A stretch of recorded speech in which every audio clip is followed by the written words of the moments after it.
अथ 38 सर्गः चूडामणिप्रदानम्। ततः स कपिशार्दूलः तेन वाक्येन हर्षितः सीतामुवाच तच्छ्रुत्वा वाक्यं वाक्यविशारदः। युक्तरूपं त्वया देवी भाषितं शुभदर्शने सदृशं स्त्रीस्वभावस्य साध्वीनां विनयस्य च। स्त्रीत्वान्न त्वं समर्थासि सागरे व्यतिवर्तितुम् मामधिष्ठाय विस्तीर्णं शतयोजनमायतम्। द्वितीयं कारणं यच्च ब्रवीषि विनयान्विते रामादन्यस्य नार्हामि संस्पर्शमिति जानकी। एतत्ते देवि सदृशं पत्न्यास्तस्य महात्मनः काह्यन्या त्वामृते देवि ब्रूयात् वचनमीदृशम्।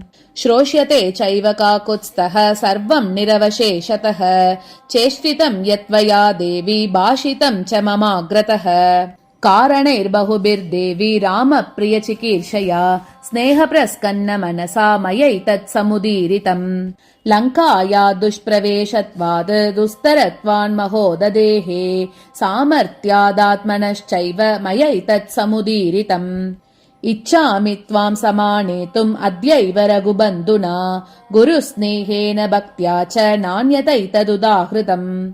यदि नोत्सहसे यातुम् मया सार्धमनिन्दिते अभिज्ञानं प्रयच्छ त्वं जानीयाद्राघवो हि तत्।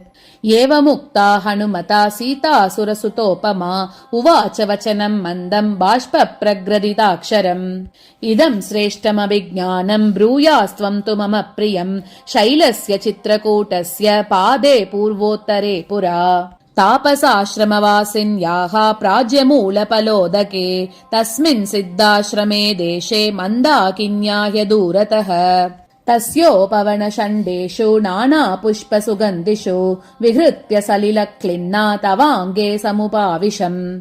ततो मांससमायुक्तः वायसः पर्यतुण्डयत् तमहं लोष्टमुद्यम्य वारयामि स्म वायसम्। धारयन् स च मां काकः तत्रैव परिलीयते न चाप्युपारमन्मांसाद् भक्षार्ती बलिभोजनः। उत्कर्षन्त्याचरशनां क्रुद्धायां मयि पक्षिणी स्रस्यमाने च वसने ततो दृष्टा त्वया ह्यहम्। त्वयापसहिता चाहं क्रुद्धा संलज्जिता तथा भक्षगृद्धेन काकेन दारिता त्वामुपागता। आसीनस्य च ते श्रान्ता पुनरुत्सङ्गमाविशम् कृत्यन्ती च प्रहृष्टेन त्वयाहं परिसान्त्विता।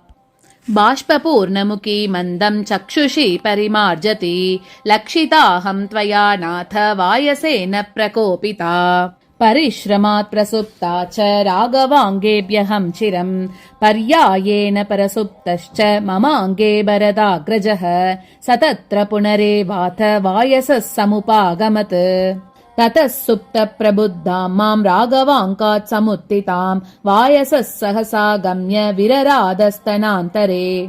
पुनः पुनरतोत्पत्य विददार समां वृषम् ततः समुक्षितो रामः मुक्तैः शोणितबिन्दुभिः।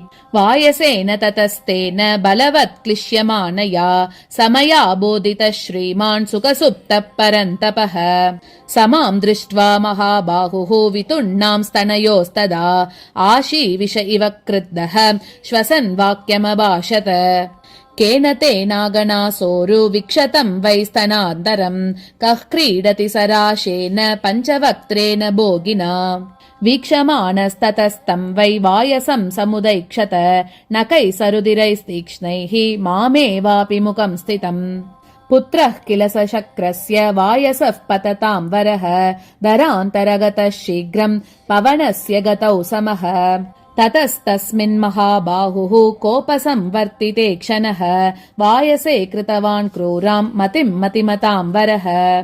सदर्भं संस्तरात् गृह्य ब्राह्मणोत्स्त्रेण योजयत् सदीप्त इव कालाग्निः ज्वालाभिमुखो द्विजम्।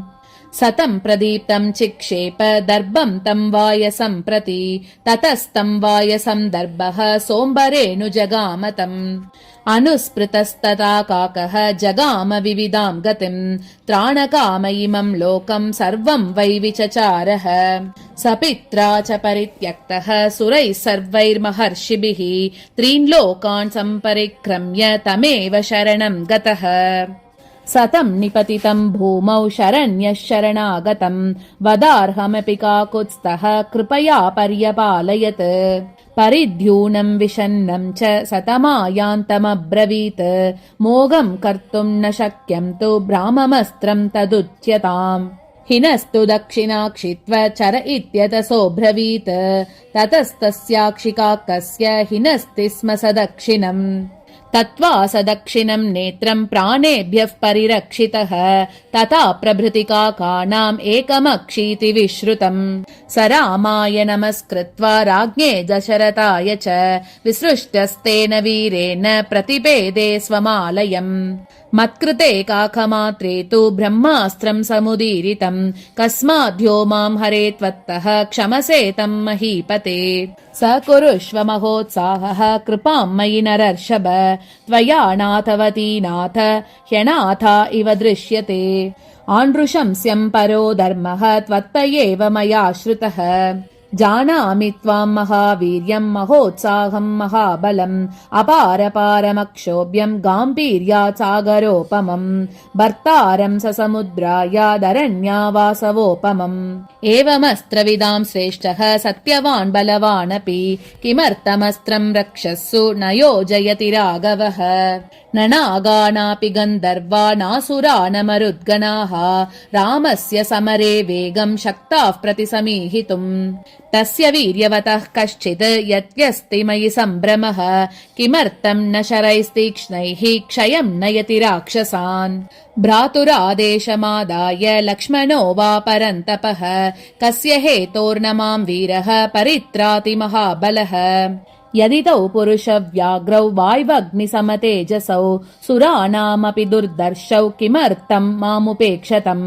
ममैव दुष्कृतम् किञ्चिन्महतस्ति न संशयः समर्थावपि तौ यन्माम् नावेक्षेते परन्तपौ वैदेह्या वचनम् श्रुत्वा करुणम् साश्रुभाषितम् अताब्रवीन्महातेजा हनुमान् मारुतात्मजः त्वच्चोकविमुखो रामः देवि सत्येन मे शपे रामे दुःखाभिपन्ने च लक्ष्मणः परितप्यते कथञ्चिद्भवती दृष्टा न कालः परिशोचितुम् इमम् मुहूर्तम् दुःखानाम् द्रक्ष्यस्यन्तमनिन्दिते तावुभौ पुरुषव्याघ्रौ राजपुत्रौ महाबलौ त्वद्दर्शनकृतोत्साहौ लङ्काम् भस्मीकरिष्यतः हत्वा च समरे क्रूरम् रावणम् सह बान्धवम् राघवस्त्वाम् विशालाक्षि स्वाम् पुरीम् प्रति नेष्यति ब्रूहि यत् राघवो वाच्यः लक्ष्मणश्च महाबलः सुग्रीवो वापि तेजस्वी हरयोऽपि समागताः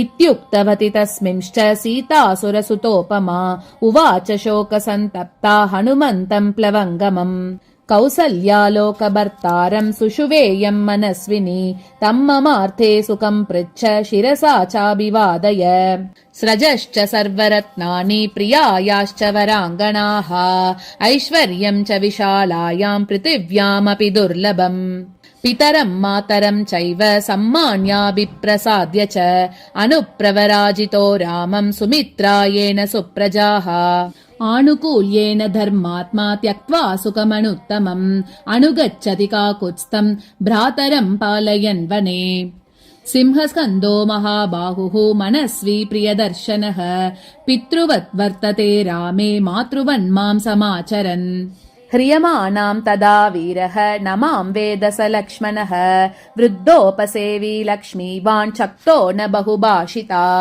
राजपुत्रः प्रियश्रेष्ठः सदृशश्वसुरस्य मे मत्तः प्रियतरो नित्यम् भ्राता रामस्य लक्ष्मणः नियुक्तो धुर्यस्याम् तु तामुद्वहति वीर्यवान् यम् दृष्ट्वा राघवो नैव वृत्तमार्यमनुस्मरेत् सममार्थाय कुशलम् वक्तव्यो वचनान् मम मृदुर्नित्यम् शुचिर्दक्षः प्रियो रामस्य लक्ष्मणः यथा हि वानरः श्रेष्ठ दुःखक्षयकरो भवेत् त्वमस्मिन् कार्यनिर्योगे प्रमाणम् हरिसत्तम राघवस्त्वत्समारम्भान् मयि यत्नपरो भवेत् इदम् ब्रूयाश्च मे नाथम् शूरम् रामम् पुनः पुनः जीवितम् धारयिष्यामि मासम् दशरथात्मज ऊर्ध्वम् मासान्न जीवेयम् सत्येनाहम् ब्रवीमि ते रावणेनोपरुद्धां मां निकृत्या पापकर्मणा त्रातुमर्हसि वीरत्वं पातालादिव कौशिकीम्